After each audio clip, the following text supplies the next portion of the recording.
Hi, it's John, and welcome to the channel. Enjoying my big blue mug of coffee on Tuesday, December the 10th. Hope you're having a great day today. And I want to talk a little bit about a couple of leaders. I want to talk about Donald Trump in just a moment, although he's not officially the leader of the U.S. That is kind of foreshadowing what I'm going to talk about. And I want to talk about the leader of the official opposition here in Canada. His name is Pierre Poilievre, the Conservative leader.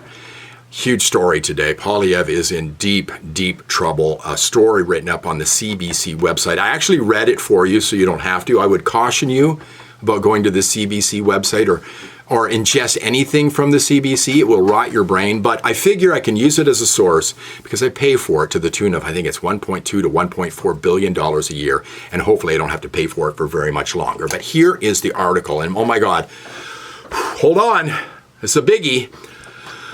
Poilievre's Santa Claus quip trivialized Inuit presence in Arctic, says National Inuit leader. That's the headline on the CBC website. So what did Pierre Poilievre tweet? He tweeted the following: Arctic ambassador? To do diplomacy with who? Santa Claus? Now, why did he tweet that? Because Canada is going to appoint a new Arctic ambassador and open 2 new consulates in the Arctic. And Poilievre went on to say the Liberals have failed to defend Canada's Arctic for 9 years, which is absolutely true. Now, the leader, the Inuit leader, is named Nathan Obed, and he's basically saying that Poilievre is saying there's nothing really up there, and there's more to relieving Arctic tensions than icebreakers and guns. Okay, but here's my question. Why do we need an ambassador to the Arctic? Do we not already have 3? Because there are 3 governments in our Arctic. Canada is made up of 10 provinces and 3 territories. The territories are the Yukon, Northwest Territories, and Nunavut. And they all have governments. And I guess you could say they are the ambassadors to Ottawa from the north. Just like Danielle Smith, who's the Premier of Alberta, is Alberta's ambassador to Ottawa. I mean, it would be like the federal government setting up an ambassador and consulates here in Alberta. That's not needed because we have government already. In fact, Pierre Poilievre could turn this around and say, no, it's the Liberals who are trivializing the North. They have governments.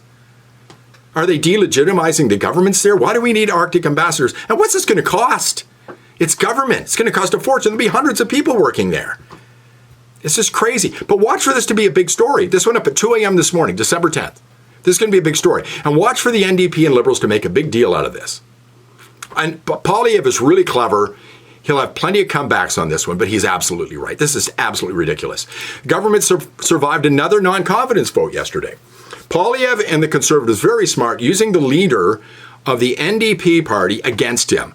A Maserati Marxist, Jagmeet Singh, is the leader of the NDP in Canada, and his party voted with the Liberals yesterday in a vote of non-confidence, meaning Justin Trudeau's government survives again. Now, the Conservatives have been trying to get an election called. So basically what happens, they put forward a motion, they have the government vote on it. If a majority voted in favor of the motion, the government falls, an election is called. It will not fall, the government will stand. But the amazing thing about this is Jagmeet Singh's words were actually in the motion. And Singh has been incredibly critical of the Liberal government he's been propping up for years, saying words like, they're hurting Canadians, what they are. But Jagmeet Singh doesn't seem to care that the Liberal government is hurting Canadians. They used his own words in the motion itself. Very clever, didn't work. My prediction is there will be the government will survive. The election won't come until October. That's what's going to happen. This scares me. This kind of thing scares me. I mentioned in a video I did that Justin Trudeau is dangerous and desperate. He's like a cornered animal. And I'm scared what his government's going to do leading up to the election in October and how much money he's going to spend. We still don't know what the deficit is here in Canada. They projected it at $40 billion, but they haven't released the numbers yet. And it's likely a lot more than that. And the Conservatives under Poilievre are pushing hard to try to find out how much money we're spending in this country, but we don't know. Now, the story here is that the government is spending $1 billion for clean energy projects in New Brunswick, and they're giving the money to Indigenous communities. This is crazy stuff. First of all, my stance on renewable energies is quite clear. I don't believe we should be spending all this money on it. But how much more of this kind of money are we going to throw out the door before October? Another $1 billion. I just mentioned a $40 billion deficit projected. I remember when the federal government under Trudeau in 2015 said they were going to run, I believe they said, modest deficits of $10 billion a year for about 3 years, and then they balanced the budget. We're at $40 billion 9 years in, and they've doubled our debt in this country. So this kind of stuff scares me.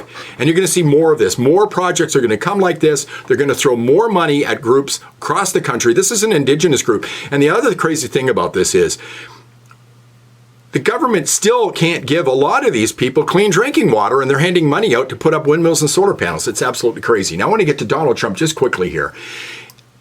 And the reason I'm bringing this up is because of what happened at the Notre Dame Cathedral. They reopened it in France the other day, and Trump was there. It was interesting. You may have seen the picture of him with Jill Biden. They seem to be getting along great. She was smiling, but Trump was there, and he is the titular head of the United States right now, the de facto head of the United States right now, and you can't say anything otherwise. I mean, he went there and Macron rolled out the red carpet for him. He talked to Macron. He talked to Giorgia Meloni from Italy. He had a sit down with Zelensky from Ukraine. Donald Trump has not been sworn in yet, and he is leading the United States of America. Joe Biden and Kamala Harris nowhere to be found right now, which leads me to believe who is running the United States right now officially. But Donald Trump, never seen anything like this before, have you? Is the leader of the United States right now. He's having an effect on Mexico, on Canada, just by his presence. The United States is back, baby. Donald Trump is back. Good times are coming. Don't be afraid here in Canada. Good times are coming because Donald Trump is the leader of the United States, and he's the leader of the world. Thanks for watching.